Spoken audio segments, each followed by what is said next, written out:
Unsurprisingly, like most of the funds are spent on food. Like over 80% are spent on food. The next largest expense was tuition, and people are paying for tuition not only for their own children but also for their siblings' children or their other relatives' children. So I think it really it just totally disrupts this notion that remittances are being used for some kind of economic development. And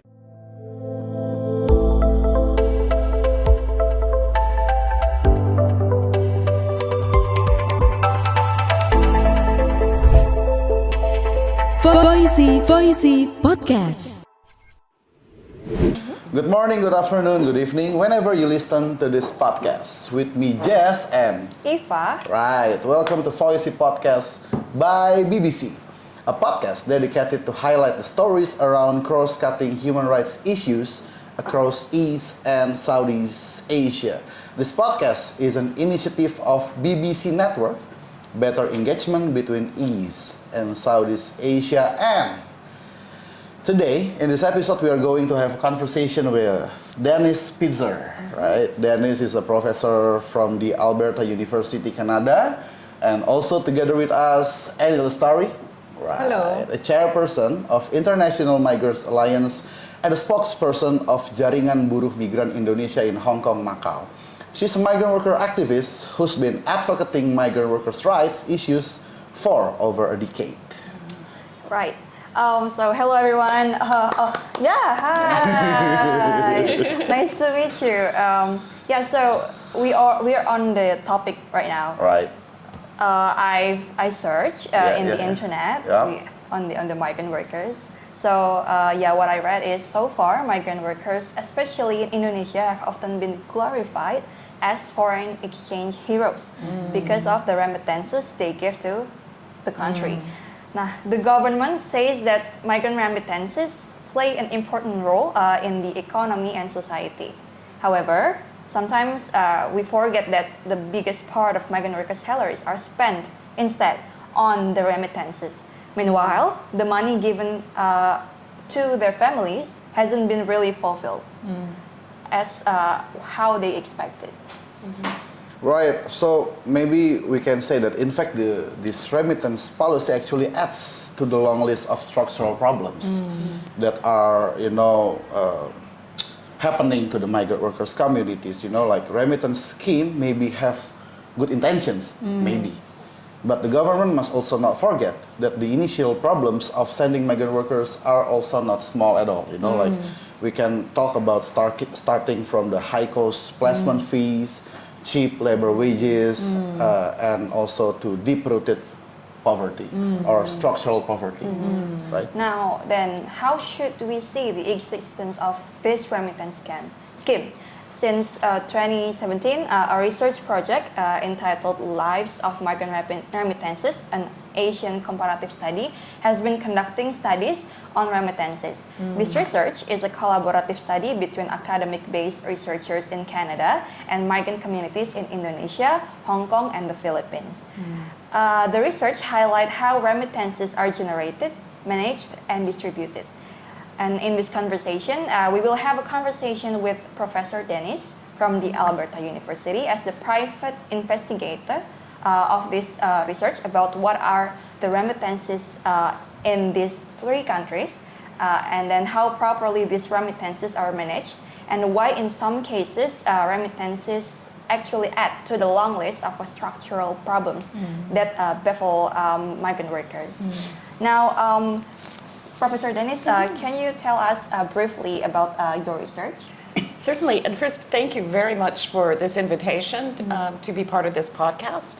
The Lives of Migrant Remittances study was actually originated in conversations, actually years-long conversations that I had with Annie Lestari and other migrant advocates and grassroots organization representatives across Hong Kong, Indonesia, and the Philippines, because I had originally been doing some research with them during the global recession.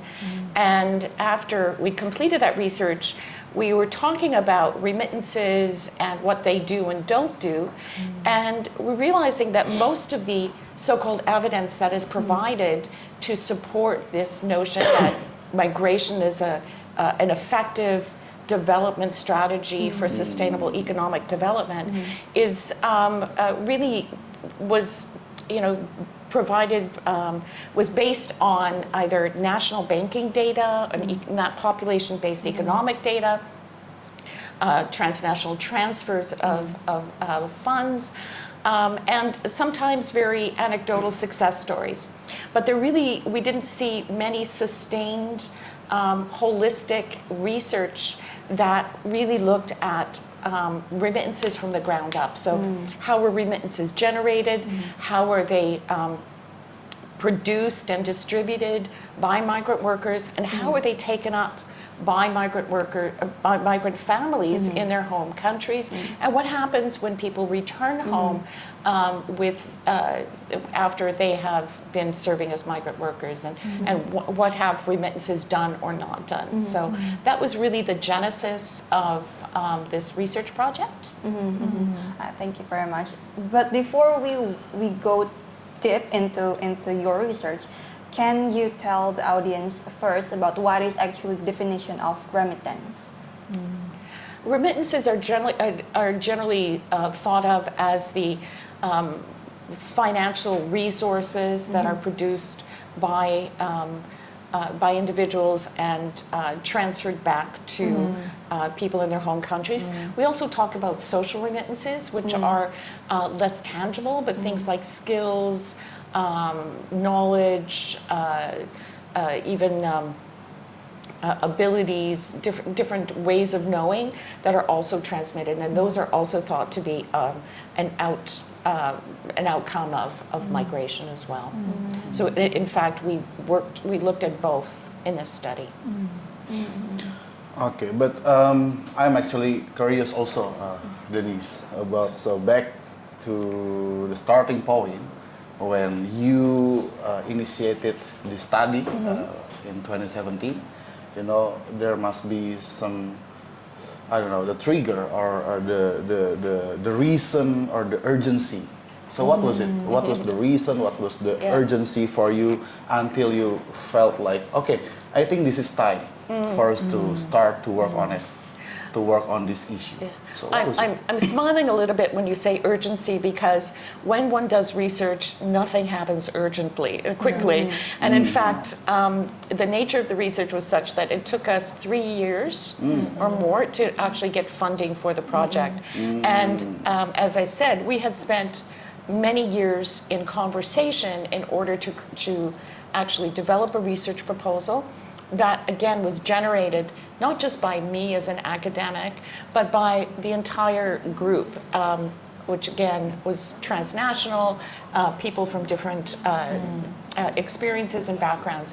And so, again, I think in terms of the urgency, it's the fact that we see so much promotion of this migration and development paradigm.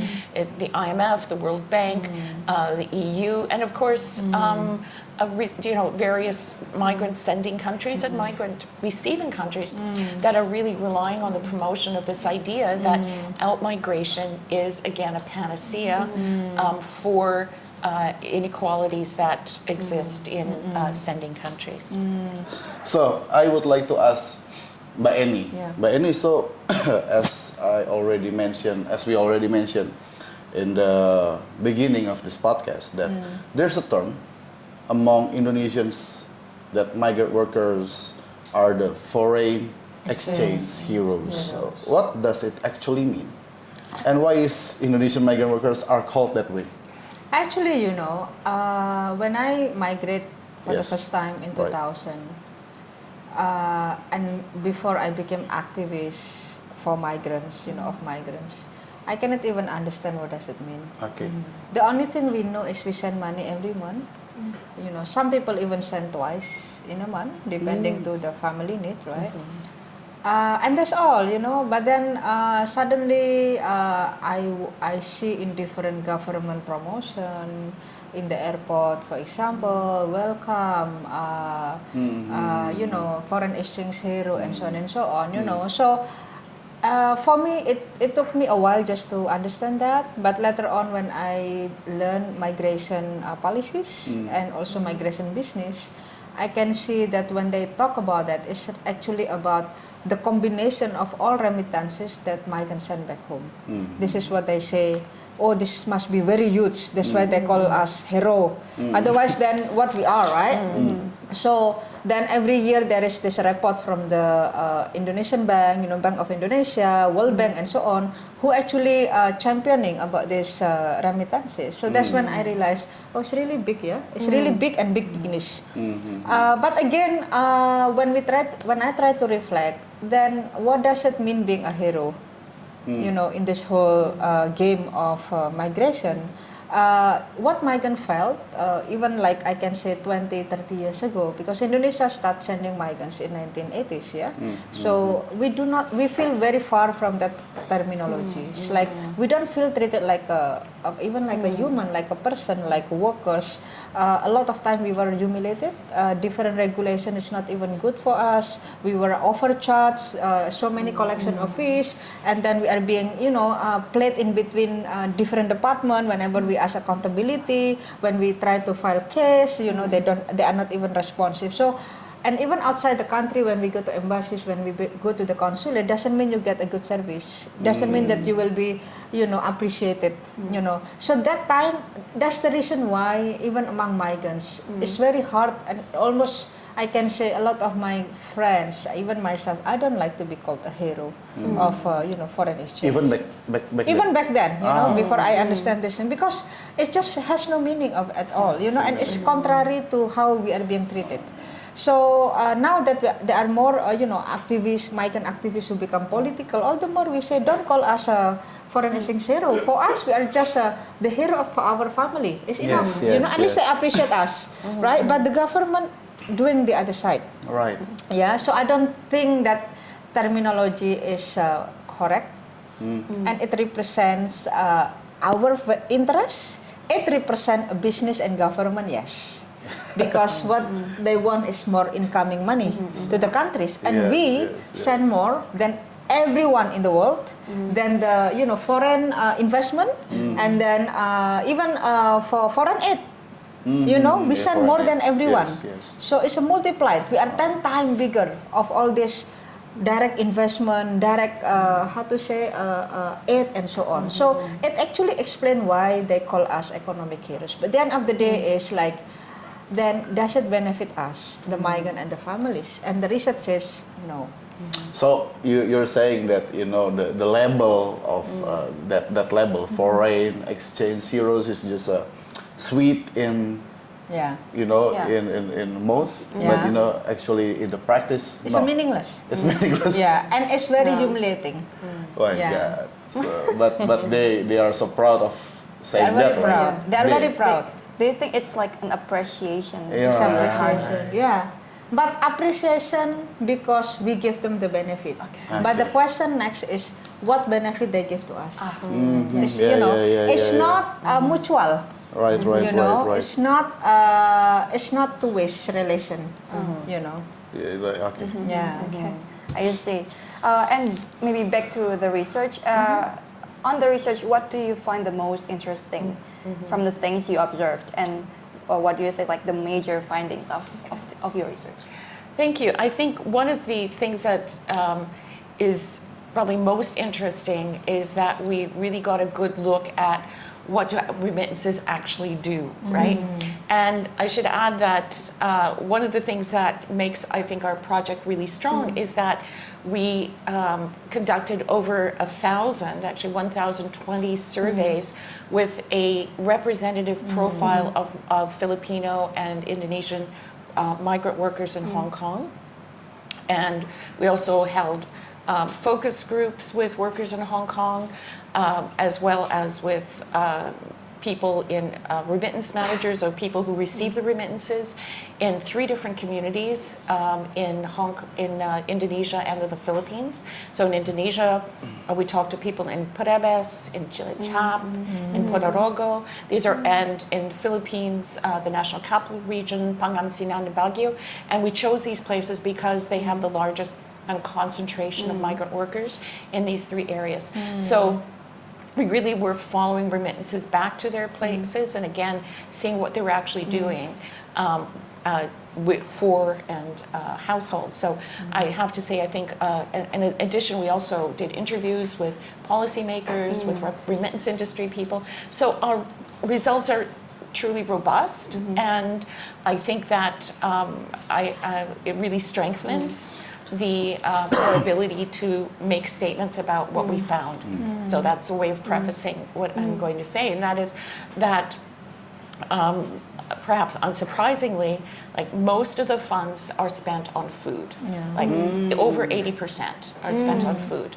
The next largest expense was tuition, and people are paying for tuition not only for their own children but also for their siblings' children or their other relatives' children. So these are 2 of the major expenses. When we looked at things like business investment, right? Because the whole migration and development paradigm is partly based on the notion that people will use remittances to invest in migrant entrepreneurship, and this will raise households and communities out of poverty. But in fact, only 5.8% of people allocated any remittances for business investment, right?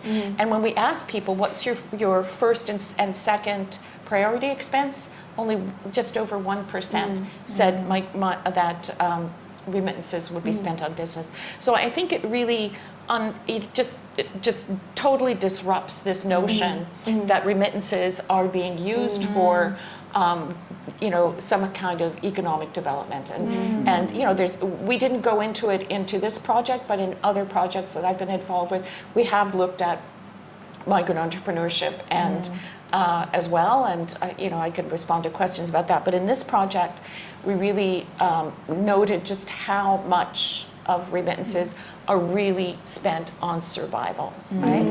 And I do want to just also add that when we talk about money being spent on education, I work in an academic institution. I think education is a good idea, right? But what we find is that education does not necessarily translate into greater social and economic mobility. So when we looked at, for instance, at the over 1,000 people who we talked to as survey respondents in Hong Kong, just a third of 34% of them had some university education or a university grad, and some of them even had master's degrees. Wow. So I think that this notion that somehow if you're educated, that you will be able to, find a remunerative work in your home country, again, needs to be kind of questioned. And certainly in other research I've done with health professionals in Hong Kong is that people are highly educated and then they are sent abroad and become de-skilled in the jobs that they're sending, but just simply because they're more remunerative than working in your home country. So I think when we talk about how important remittances are to education, and we hear this a lot, being touted in, again,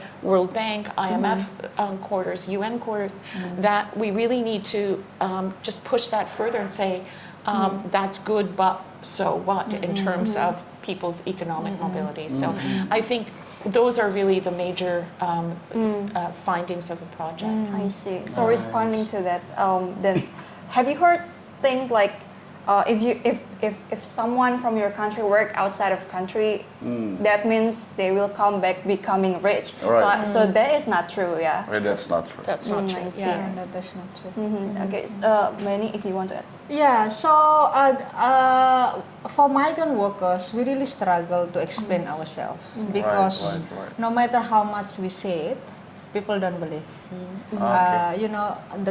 The whole people in our society, the government, policymaker, or anyone, business people even, they never believe when we say we are struggling.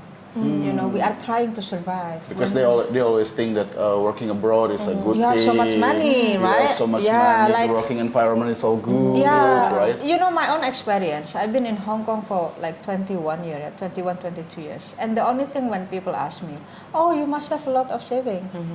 Oh, you must be so rich.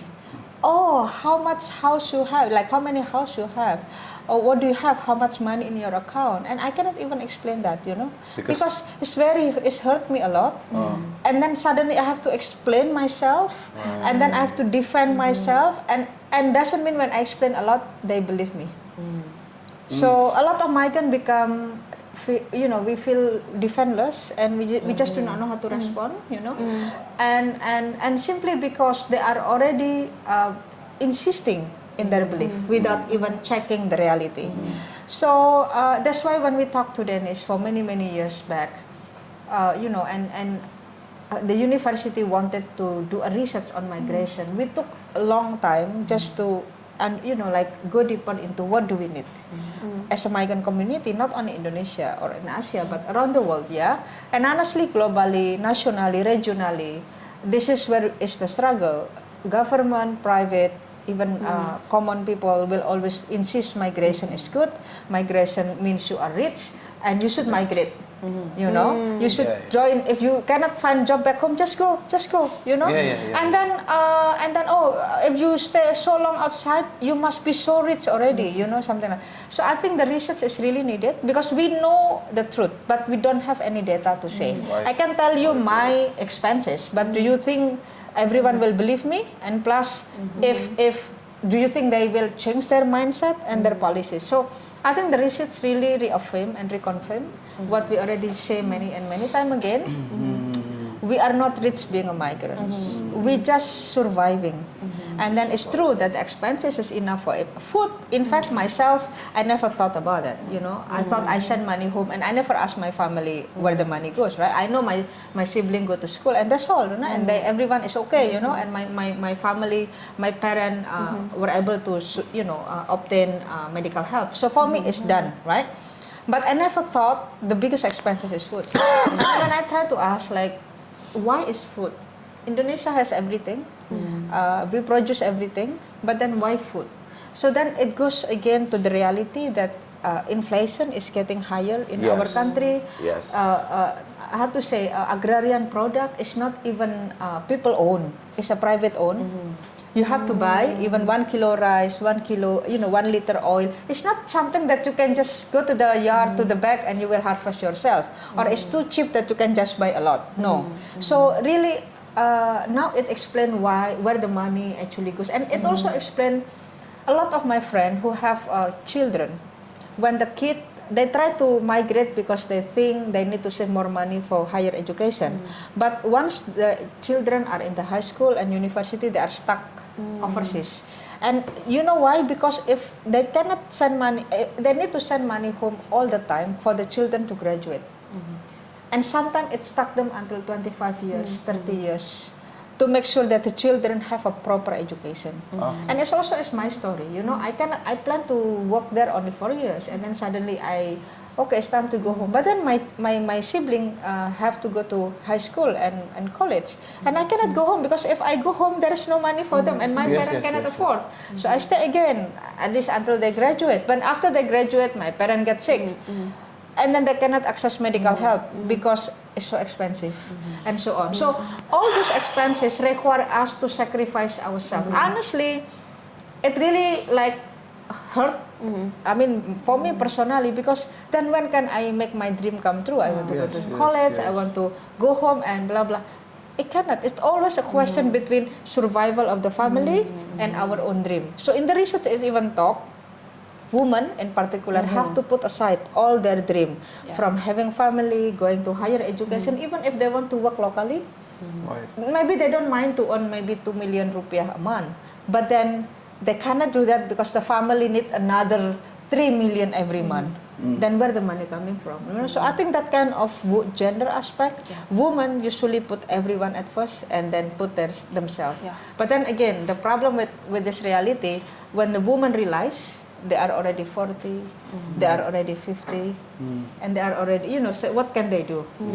So migration becomes cycle, and then one person return, the other family has to leave all the time. So that's why you see now there is a mother and daughter who become migrant in the same country. Yes. Or sometimes the cousin or maybe the nephew that kind of thing. So one return and the other one leaves. So so the question here is, then until when is going to be like this? We hope our children, even I don't want my sibling, no matter how difficult the economy, to experience what I experienced. But then it become unstoppable, right? Yes. For me, it's kind of shocking that all this time I thought, working overseas for so many years, it will make you become rich. But apparently it turns out that you spent a long time there just to survive. You don't even have a really significant amount of money to be safe. Like it's kind of If I can just add, one of the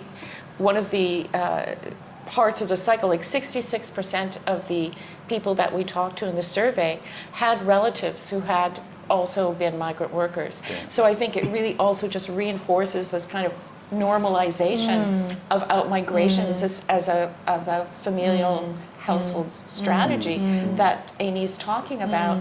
But also the fact that it really, this notion of sending remittances and producing remittances is really it's not an individual effort, right? So often people have to pay recruitment fees or placement fees before they go abroad. So people have to leverage family property or take out loans or sell things from their family, all of whom, so people end up leaving for abroad already in debt, right? And then they have to pay recruitment fees that can be quite significant over a period of 6 to 7 months. And at the same time, the family is expected to receive remittances, and so they have to borrow money from friends or take out loans in order to fulfill those obligations. So there's this whole cycle of indebtedness, and sometimes if people need money for emergencies, again, you require the recruitment of friends, of neighbors, or you get involved with private actors in order to do that. So it really is it's not an individual problem, it's not an individual issue, it's a much broader issue that involves lots of different networks and lots of different people. Okay, so thank you for all the explanations and all the stories from Anna and you, Denise. But I would like to ask, maybe this is will be it sounds like a very basic questions, because I will let all the smart questions comes from Eva.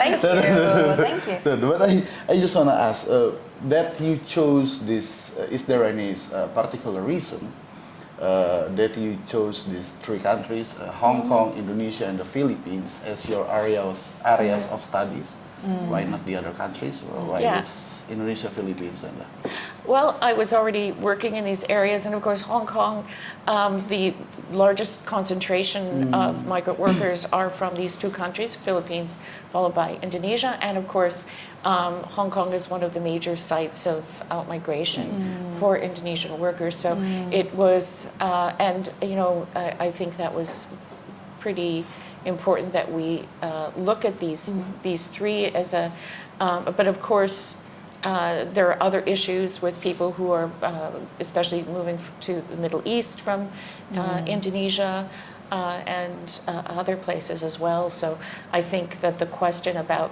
what do remittances do is something that is much broader. But so this is really just the start of trying to understand remittances, the trajectory of remittances, and again, seeing it from the ground up rather than necessarily just at these kind of transnational flows of money and that we see being touted as evidence to support this paradigm. Yeah. Interesting.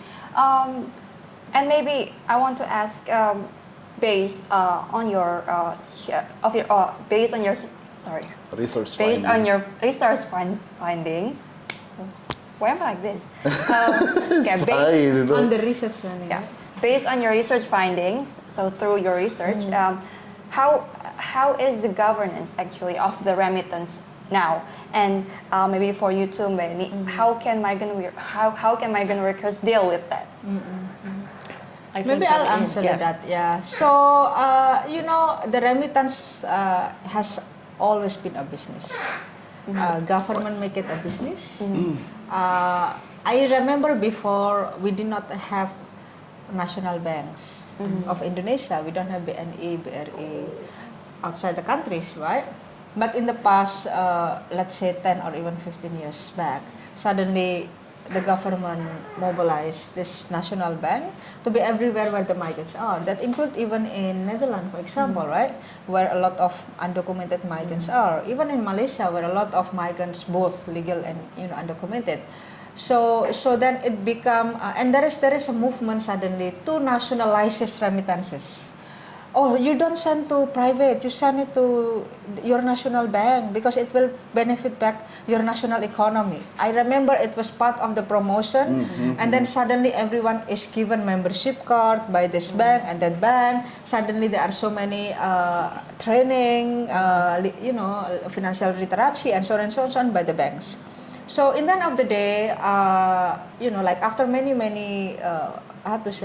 implementation, what I notice is this actually reaffirmed the global discussion about management of remittances, which is part of that is management of migration, because now the World Bank, the IMF, are actually telling many countries, especially post 2008 financial crisis, they try to maximize the money, the different resources from outside that the money can come to that country.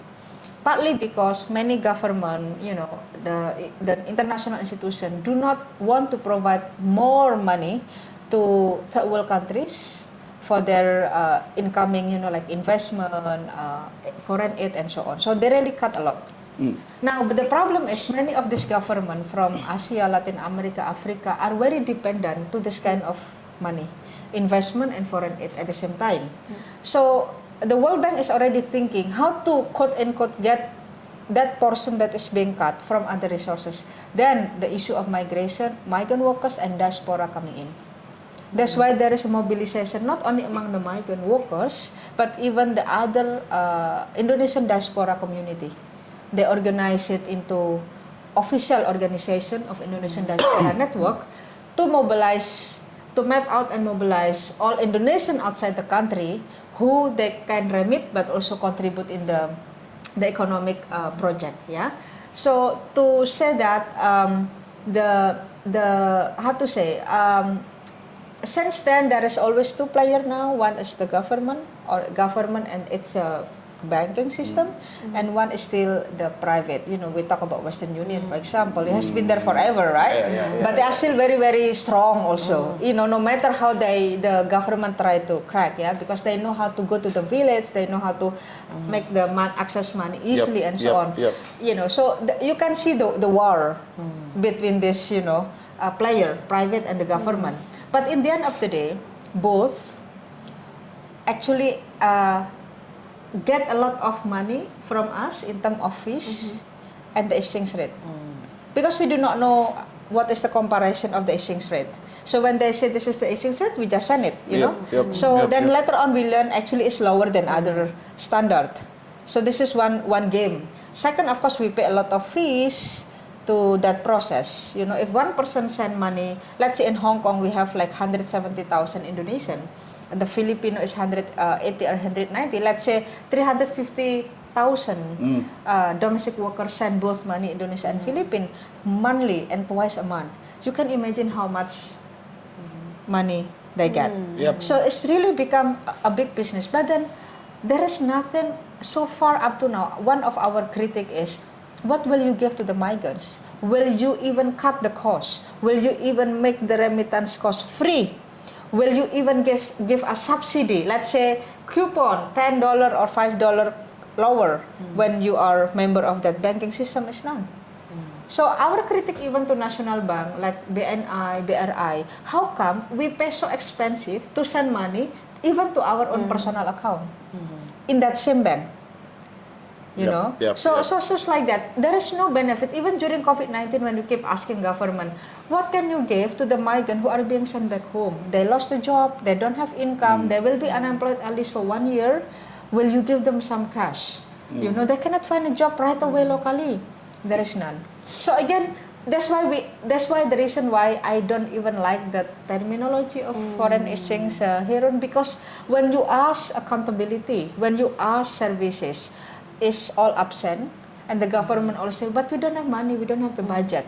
I remember during COVID-19 when we talked with the foreign ministry deputy, he said we only have 9 million, yeah, 9 million, like 9 not billion rupiah for all services. And if we compute to all migrant workers of 9 million migrants according to the statistic, then it's not even enough. So what does it mean? That means we cannot give more even you ask us. So we asked them about, okay, can you give free ticket for the migrant who want to go home but they are undocumented? None. Yeah, can you give them the shelter because they lost a job and they don't have housing? No. None.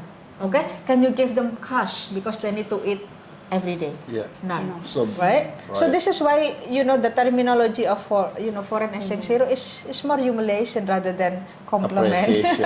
Yeah. So actually, what you're saying is that I want to say that you are like a sidekick because you already answer to the question that I haven't asked you, because actually I just wanted to ask you about what is wrong with the current governance of remittances by the governments, both in host and origin countries, blah blah blah and blah blah blah, and you already answered to that. And I think the answer is about that both the government and the private, they just look at the migrant workers as a business commodity. Yes, right? as a business commodity. That's maybe that we can Yeah. conclude as one of the root problem Yes. in all of this problem in remittance issues. So maybe I would like to ask about usually, Mbak Eni, based on your experience and maybe based on your experience as a migrant workers, as well your experience assisting migrant workers communities now as migrant workers advocates. How much does it take for the migrant workers to remit, and where the remittance are spent? Yeah, so like what Danny said, in Hong Kong, let's say when we did the research now, at that time it was 4,430. Now the wages doesn't increase much, it's only 200 different. And it was what year is that? Yeah. And now it's what year? It's like 5 years ago. So it's in Yeah. 5 years only Increase 200. 200 Yeah. peso. No, Hong Kong dollar. Oh, Hong so Kong it's dollar. around Oh, sorry. Yeah. double the rupiah, means around 400,000. Yeah. But the inflation is already so high, both in right, Indonesia right, and right. in Hong Kong. So now, if you compute by 4,430, and the research said 50 to 70% we remit. 70%. 50 to 70. Yeah. See, 50 to 70%. The average is 50%, but Yeah. some people, Send especially more. if they have to send more, especially if their children are in school Yeah. or there are medical emergencies. Yeah. So imagine like that. Yeah. So that means, and then this money, actually, like what Danny said, it only finish in two expenses. One is food or subsistence, and then the second is education. So you can imagine if suddenly there is, I get a car accident, my parent have to go to hospital. There is no money left. And this is the time when they will start borrowing the money from friends, from the loan shark, and from the bank. Yep. So migrants are actually working, but they are also very, very poor to the point they are indebted before leaving the country and even after they are working. So this is one reality, and then the second aspect of that also, to send the money is, people always see like, wow, you send this million of rupiah, yeah, wow, but then they do not see within this money a lot of sacrifices. We have to work every day, 12, 16 hours, 20 hours a day. Yeah, our wages in outside the country is the lowest. In Asia, the migrant workers paid the lowest, regardless of your occupation. So it's not that much. And then yet, we have to spend our own leftover money to support our food in other countries. transportation. We have to talk to the family every day, like communication is mandatory. You have to buy clothes, winter clothes. You have to buy personal hygiene for women.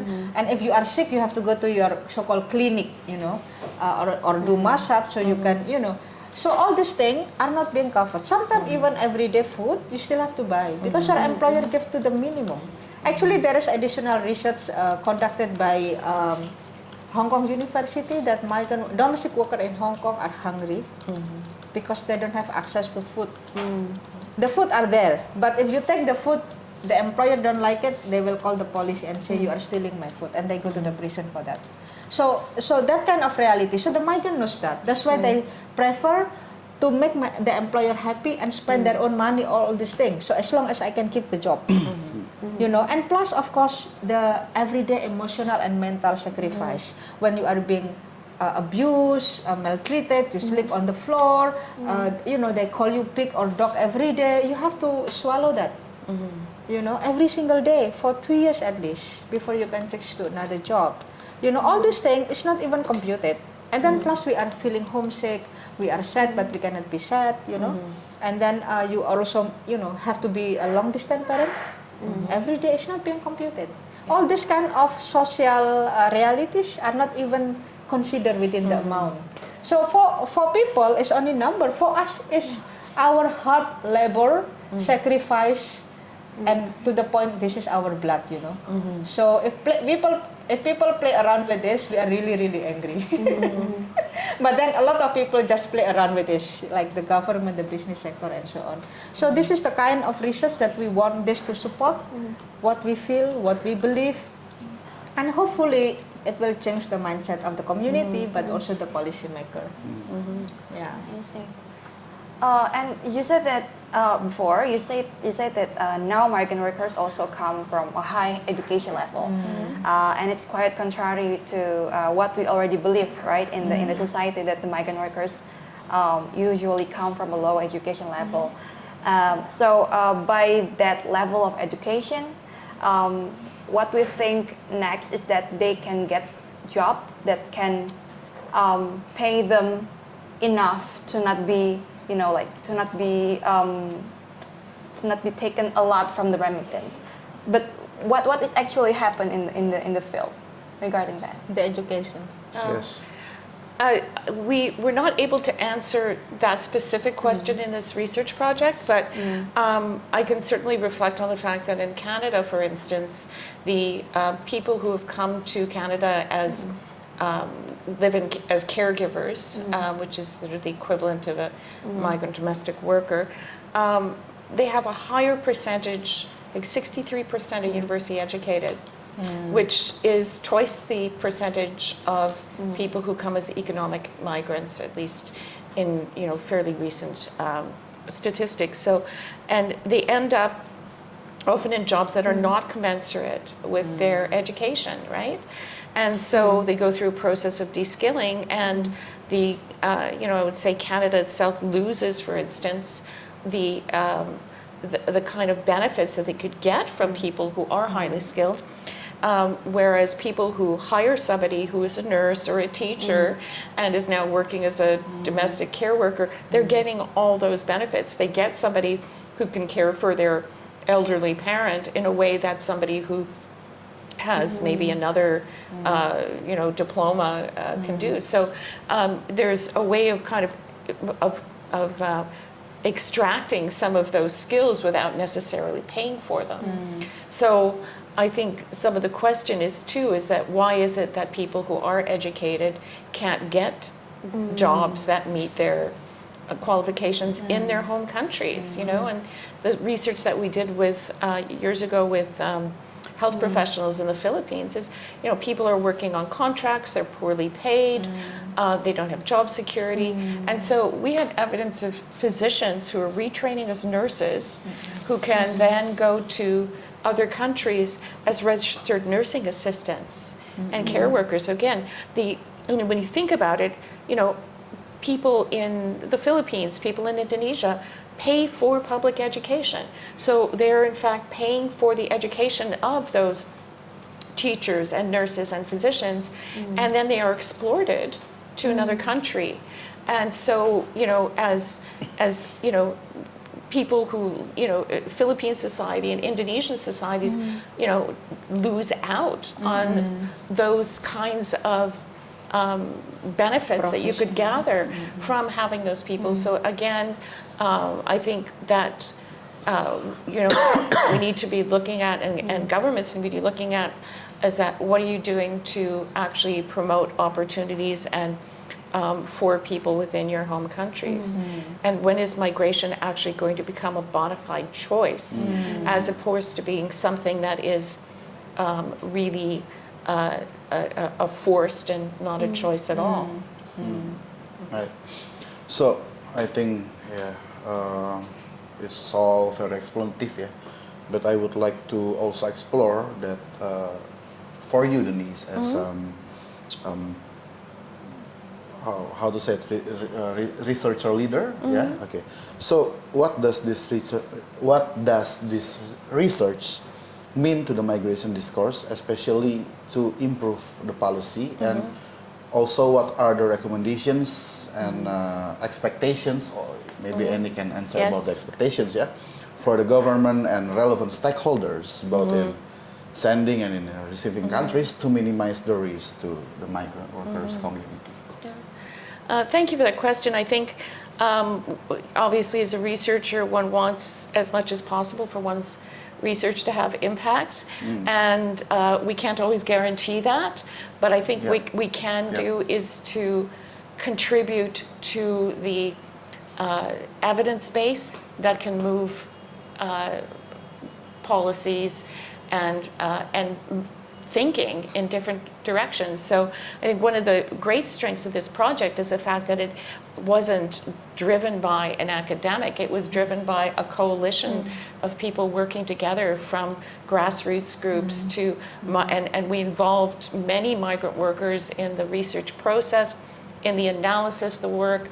And so in fact we have a very broad collaborative a partnership. And so one of what we are doing right now, in fact, is going around to places in the Philippines, in Indonesia, back in Hong Kong, and talking to as many different audiences as we can. So for instance, a couple of days ago, we held a public policy forum with government policymakers, with members of remittance industry and banking, with international organizations, with representatives of migrant advocacy groups and civil society. And we're again now also then, going to various different communities to share again with academic audiences, with policymakers, and importantly, going back to the communities of people who shared with us, so that we can say, this is what we found, this is what we learned from you and from all these other people that we talked to. Now that you have this body of evidence, how can you, in wherever you are, mobilize it, share it? Let's move minds and hearts and policies to ensure that, again, migration is a choice. I mean, the Global Compact on migration says it's one of their goals. So we can leverage that kind of stated goal as, and remind people, well, right now it's still not a choice. How do we actually work towards that, so that people can actually, choose to migrate because it's an interesting thing to do, and it's a worthy thing to do, as opposed to being compelled to leave your home community, being compelled to take on the responsibility for not only your own family but also for the nation, right? So individuals are being held responsible for the economic prosperity, and it's people with really the lowest, some of the lowest resources peoples, people who are, and I say almost, because we know that people who are in extreme poverty can never even leverage the funds to go abroad. So, I think that's also something for us to acknowledge, that there are different levels of poverty which don't even allow people to access that ability for outmigration. So there's, that is an overarching goal, but also there are demands for better social protection of migrant workers, better negotiation of salaries, again, better protection for like working conditions, but also that there be policies and pressure exerted on the remittance industry and the banking industries to reduce the cost of sending remittances, to make it easier for people to transfer funds, to be more transparent about all these different fees that Amy was talking about, and even what their exchange rates are as compared to the official exchange rates. So these, I think, are also really important things that we can push for in the sort of short and long-term goals. Well, for me, this research, I hope it will help to change public opinion. Change public opinion. About the migrant workers, that migration is good for development. As what Denny said, unless it's voluntary, it's never been good, right? So, and that means we are really appealing to the people in the community to really change their mindset, the way they see it, and engage in deeper, meaning of all this. If people believe migration is good, then is it really good in the long run? Maybe it's good for a few years, but then, it's never been good for long run because there are so many consequences. The children left behind, the parent left behind, the community left behind by the young people. And then like in the case of the Philippines, a lot of the professionals are leaving and no one is left behind. During COVID-19, Philippines are actually in deficit of nurses because all their nurses is either in Canada or in Germany. And Indonesia is going that way, and for me it's very worrying. Like you bring out our professional and then nothing left for the people. So whenever there is pandemic, we are always in crisis. Even without pandemic, we are already in crisis. All the more during crisis and pandemic, right? So this is one thing to, the community has to change their mindset and really question the government in terms of where do you bring our youth and professional? Why not staying in the country, give them a proper salary? Like if a lot of migrants say, if I receive the same amount in Hong Kong or in Malaysia or in other countries back home, why should they even go there? It's not even worth sacrificing, because one of the migrants in the research said, you are chasing bigger money, but you are being chased by so many problems. And then a lot of people are separated. Children are broken home. They, drop out from school and all the social consequences, right? But also for me to say, for the policymaker, for the government and businesses, change of heart. They need to change their heart. Do not treat us like commodity. Because unless they change that principle, then there is nothing to talk about. Right. What we want now is what? Make the remittance costs lower. Why not for free? They can earn from other resources. They don't need to earn from the migrants because we earn too little, to even being exploited. So one of our friend who used to work in the banking system, who also doesn't agree to that principle, even say the banking system can always earn from other ways. They should make these remittances as their CSR. The corporate responsibility rather than sources of income and businesses, because they are too poor to be exploited, right? So what else you want to get from them, even their blood is no more, and you still want to suck their blood, something like that, But that's capitalism, right? Precisely, right? So again, this is how the capitalists work, right? So, but again, that's why if I can ask, it's change of heart. Of course, it's up to them, but then it will really create more resistance from the migrants. It will create more anger among the migrants, and then, they shouldn't be surprised if migrants will not, cooperate and stuff. Because why? In the end of the day, what is for us? When we need you, where are you? When you need us, we are here, right? So that kind of relationship, Right. Okay. Last question. What can we, civil societies in East and Southeast Asia, do, or what should we continue to do to help this advocacy? I think by doing things like you're doing now, sharing this information, and as Amy said, just really reinforcing the notion that migration is not a solution to economic inequality, and that migrants, as we have a T-shirt for a project, and the logo is migrants are more than the remittances we send, and so just really thinking about the overarching holistic impact that out-migration has on individuals, on families, on communities, and on your country. Yeah. So I think this research will help us to go to the next stage of our advocacy and public awareness, because again, the issue here is lack of understanding, lack of information, and lack of data. So the data now we will use it to promote the truth behind migration today. And to inform everyone this is the reality, and it really challenge the belief that migration is good in the long run. Like Philippines has been sending their migrants forever. Indonesia, we start sending in 1980s. Now, how many years? 30, 40 years. Yes.